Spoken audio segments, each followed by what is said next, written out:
Comic-Con. So you guys, what got you to take this concept of Scream from a movie to a TV show? Why are we that insane? Is that kind of the question that you're asking? How could we be so foolish?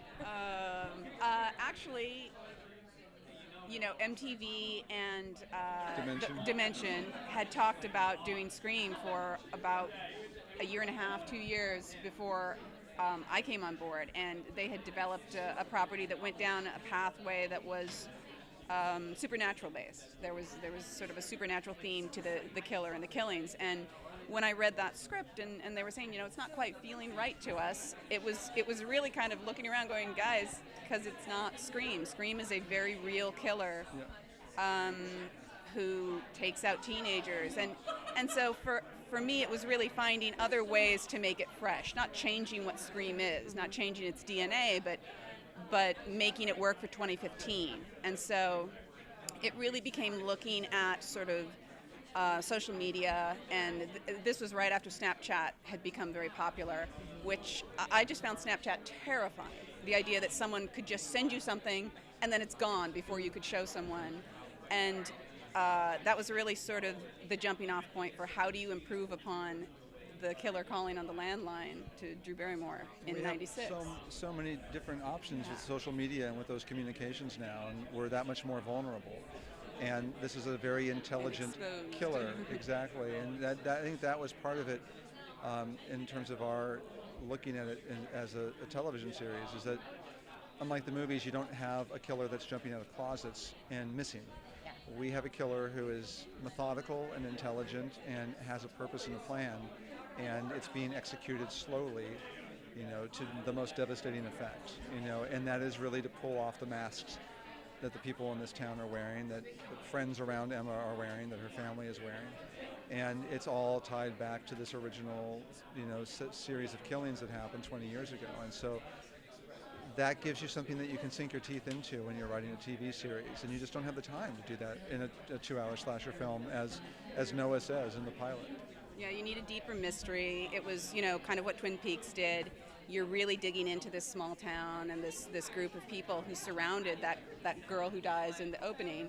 And the Friday Night Lights, idea is also the other big thing that made me realize this series could have legs. Because if you fall in love with these characters, if you care, if someone says yes to go out on a date, which I guess dates don't even exist anymore, go hang out with friends, but you especially, things. I think I just turned into Noah for like 5 seconds. But ideally, though, the stories, the characters, those relationships are compelling enough that you would watch the show just for that. Yeah. And then we have this fantastic extra infusion of terror that is Scream that we get to play with, as well as the meta humor and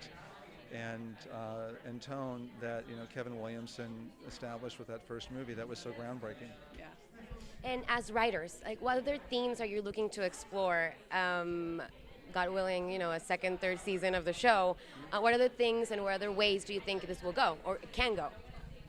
I mean, for me, and Jill and I were both sort of reading that same script initially that what they were doing, and I think we ended up having this great sort of meeting of the minds for us to work on this together as the series going forward, is that there are these sort of larger themes that actually do have some resonance now beyond it just being a teen slasher movie, that tolerance being sort of primary among them. And we have a killer 20 years ago that really at the core of it there was a love story. It was someone who loved someone he wasn't supposed to love. I mean, it's Romeo and Juliet, or whatever you want to go back to.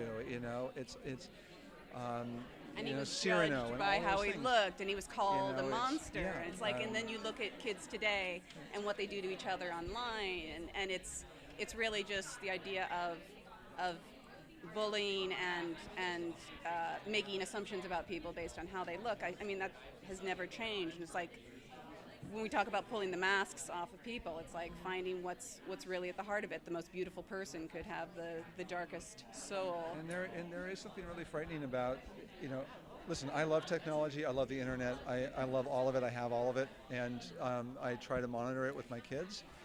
but it is permanent. And so when you do have teenagers who are impetuous, as you know we all are, and hopefully we grow out of that at some point, those snap decisions that you make can have devastating impact, and sometimes forever. So there is at least, I think, on some level, us just kind of making sure that there's an awareness of that in this world. You know, that our actions do matter, and you can't just hide behind, you know, an anonymous mask on any kind of social media and not be accountable. Great. Well, thank you very much. The best of wishes, and we'll do our part. All right. Thank you so much. Thank you.